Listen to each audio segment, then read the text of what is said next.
Ito yung nakakatamad. Oh, ang daming tupiin. Mommy's so lazy. Ang daming tupiin. Tapos itong dalawa na to. Ito naman daming tupiin. Diyos ko po, Marios. Ang lalaro pa nila yung basket. Diyos ko, nakakatamad. Anong oras pa? Oh, alas 9. Grabe, ang daming tupiin. Tapos doon. Over there. Lalabhan na naman. Grabe yung labahin. 5 ba naman kami dito sa bahay. Diyos ko, tapos itong dalawa na to. Bihis ng bihis. Akala mo may katulong. Diyos ko. Nakakatamad ngayong umaga. Sobra. Diyos ko, pero kapag. Ang dami kong tupiin. Yung iba na tupi ko na bali. 7 itong basket, no? Yung iba ando na. Meron pa sa loob ng kwarto. Diyos ko, pasakit ng ulo ko. Diyos ko. Haggard na haggard ang lola niyo. Mommy.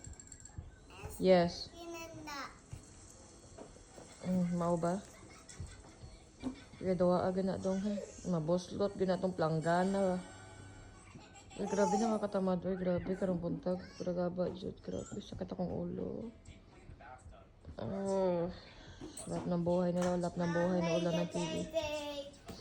Your hands. Where did you go your hands?